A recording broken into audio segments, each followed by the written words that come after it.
इस वीडियो में हम पढ़ेंगे जापान की संसद, जिसको डायट बोला जाता है। तो जो जापान की संसद है वह ब्रिटेन की संसद जैसी ही है, क्योंकि जापान में संसदीय शासन व्यवस्था को अपनाया गया है और ब्रिटेन में भी संसदीय शासन व्यवस्था को अपनाया गया है। और संसदीय शासन व्यवस्था क्या होती है ये आप लोग कमेंट करके बताओगे, क्योंकि हम काफ़ी बार संसदीय शासन व्यवस्था के बारे में पढ़ चुके हैं।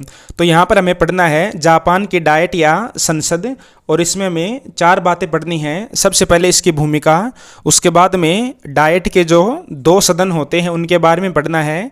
पहला सदन है प्रतिनिधि सदन और दूसरा है सभासद सदन या फिर पार्षद सभा, और सबसे लास्ट में देखेंगे डायट के कार्य एवं शक्तियाँ। तो सबसे पहले देखते हैं भूमिका। जापान पहला एशियाई देश है जहां संसदीय शासन व्यवस्था की स्थापना हुई, और विश्व में सबसे पहले कहाँ हुई थी? ब्रिटेन में। और एशिया में कहाँ हुई थी? सबसे पहले जापान में। जापान की संसद को डायट कहा जाता है। संविधान के अनुच्छेद 41 में कहा गया है कि डायट राज्य शक्ति का सर्वोच्च अंग और एकमात्र कानून निर्माण करने वाली संस्था है। यानी कि संविधान में कहा गया है कि जापान के लिए कानूनों का निर्माण करने का एकमात्र अधिकार डायट को प्राप्त है। जापान की डायट द्विसदनात्मक व्यवस्थापिका है, यानी कि जो जापान की संसद है या व्यवस्थापिका है उसके 2 सदन हैं। इसके प्रथम सदन या निम्न सदन को प्रतिनिधि सदन तथा द्वितीय या उच्च सदन को सभासद सदन या पार्षद सभा कहा जाता है। तो एग्जाम में काफ़ी बार ये भी पूछ लिया जाता है कि जापान की संसद को क्या कहा जाता है, या फिर ये पूछ सकते हैं कि जापान की संसद के 2 सदनों के नाम बताइए। तो ये हो गई डायट की भूमिका। अब देखते हैं इसका पहला सदन। पहला है प्रतिनिधि सदन। प्रतिनिधि सदन के सदस्य जनता द्वारा प्रत्यक्ष रूप से और वयस्क मताधिकार के आधार पर चुने जाते हैं। प्रतिनिधि सदन का सदस्य बनने के लिए आवश्यक है कि व्यक्ति जापान का जन्मजात नागरिक हो तथा 25 वर्ष की आयु पूरी कर चुका हो। प्रतिनिधि सदन का कार्यकाल 4 वर्ष होता है। इसको समय से पहले भी भंग किया जा सकता है। यदि प्रतिनिधि सदन मंत्रिमंडल के विरुद्ध अविश्वास प्रस्ताव पारित कर दे तो या तो मंत्रिमंडल त्यागपत्र दे देगा या प्रधानमंत्री सम्राट से प्रतिनिधि सदन को भंग करके नए चुनाव की अपील कर सकेगा। तो ये हो गई प्रतिनिधि सभा। इसके अलावा प्रतिनिधि सभा का एक अध्यक्ष भी होता है जो प्रतिनिधि सभा की बैठकों की अध्यक्षता करता है। अब देखते हैं दूसरा सदन। दूसरा सदन है सभासद सदन या पार्षद सभा। इसके सदस्यों का चुनाव भी प्रत्यक्ष रूप से और वयस्क मताधिकार द्वारा जनता द्वारा किया जाता है। पार्षद सभा का सदस्य बनने के लिए वही योग्यताएं होती हैं जो प्रतिनिधि सभा का सदस्य बनने के लिए योग्यताएं होती हैं। बस इनमें केवल एक फ़र्क है कि जो प्रतिनिधि सभा होती है उसका सदस्य बनने के लिए कम से कम 25 वर्ष की आयु होनी चाहिए, और पार्षद सभा के लिए होती है कम से कम 30 वर्ष की आयु। पार्षद सभा एक स्थायी सदन है, जैसे कि भारत में राज्यसभा है, ऐसे ही पार्षद सभा भी एक स्थायी सदन है। इसका कोई कार्यकाल नहीं होता है, इसको भंग नहीं किया जाता है। इसके सदस्यों का कार्यकाल 6 वर्ष होता है। पार्षद सभा को या फिर सभासद सदन को अपना सभापति तथा उपसभापति चुनने का अधिकार है। सभापति सदन की अध्यक्षता करता है, और यदि सभापति उपस्थित नहीं है तो सभापति की जगह है उपसभापति बैठकों की अध्यक्षता करेगा। तो ये हो गया दूसरा सदन पार्षद सभा। अब देखते हैं डायट के कार्य एवं शक्तियाँ। तो राष्ट्रीय व्यवस्थापिका के रूप में डायट को विधायी का मतलब होता है कानूनी, विधायी, प्रशासनिक, वित्तीय और न्यायिक शक्तियाँ प्राप्त हैं, जिनका अध्ययन निम्नलिखित बिंदुओं के माध्यम से किया जा सकता है। तो अब देखते हैं डाइट के कार्य और शक्तियाँ कौन कौन सी हैं। बिल्कुल आसान है, ध्यान से देखना। पहला है विधायी शक्तियाँ।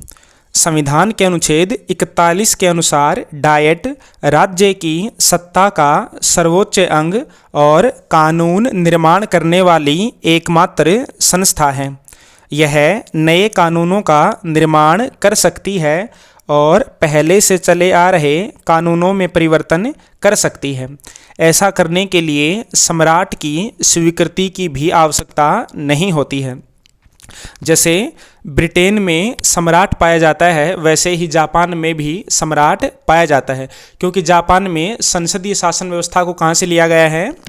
ब्रिटेन से लिया गया है। लेकिन जापान में ब्रिटेन की भांति संसद की संप्रभुता नहीं पाई जाती है। जापान में संसदीय शासन व्यवस्था अवश्य पाई जाती है, लेकिन ब्रिटेन की तरह है संसद की संप्रभुता या संसद की सर्वोच्चता नहीं पाई जाती है। संसद की सर्वोच्चता क्या होती है कि ब्रिटेन में जो संसद होती है वह किसी भी कानून का निर्माण कर सकती है। संसद के द्वारा बनाए गए कानूनों को किसी भी सत्ता के सम्मुख चुनौती नहीं दी जा सकती है, यानी कि वहाँ पर न्यायिक पुनरावलोकन नहीं हो सकता है। इसलिए वहाँ पर संसद की संप्रभुता या प्रभुसत्ता पाई जाती है। लेकिन जापान में संसद की संप्रभुता नहीं पाई जाती है, क्योंकि जापान में न्यायिक पुनरावलोकन की व्यवस्था है। और न्यायिक पुनरावलोकन क्या होता है ये हम पहले पढ़ चुके हैं, यानी कि संसद कोई ऐसा कानून बनाती है जो संविधान के खिलाफ होता है, तो सर्वोच्च न्यायालय ऐसे कानून को रद्द कर देता है। उसको बोलते हैं न्यायिक पुनरावलोकन। तो ब्रिटेन में न्यायिक पुनरावलोकन नहीं पाया जाता है, इसलिए वहाँ पर संसद की संप्रभुता पाई जाती है। लेकिन जापान में न्यायिक पुनरावलोकन की व्यवस्था है। अतः जापान का सर्वोच्च न्यायालय डाइट द्वारा बनाए गए किसी ऐसे कानून को अवैध घोषित कर सकता है जो संविधान के प्रतिकूल हो। अब देखते हैं कि कानून का निर्माण किस प्रकार होता है। कोई भी साधारण विधेयक किसी भी सदन में प्रस्तावित किया जा सकता है और दोनों सदनों द्वारा पारित हो जाने पर कानून का रूप ग्रहण कर लेता है।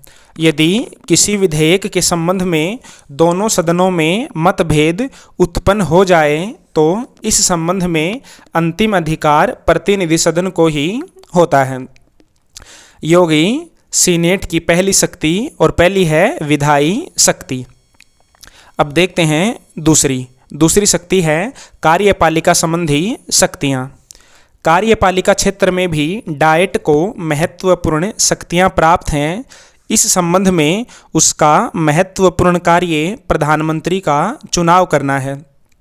सम्राट उसी व्यक्ति को प्रधानमंत्री नियुक्त करता है जो डाइट द्वारा चुना जाता है। मंत्रिमंडल के अधिकांश मंत्री डाइट से ही नियुक्त किए जाते हैं। ये चीज़ याद रखना कि मंत्रिमंडल के अधिकांश जो सदस्य होते हैं या फिर अधिकांश मंत्री होते हैं वे डाइट से ही नियुक्त किए जाते हैं। इसका मतलब है कि अधिकांश मंत्री ही नियुक्त किए जाते हैं डाइट से बाहर के मंत्री भी हो सकते हैं। जबकि जो ब्रिटेन है या फिर जो भारत है, यहाँ पर जो मंत्री होते हैं वे संसद के सदस्य होने आवश्यक होते हैं। लेकिन जापान में ऐसा नहीं होता है। जापान में केवल अधिकांश मंत्री ही डाइट से होने चाहिए, बचे हुए मंत्री डाइट से बाहर के भी हो सकते हैं।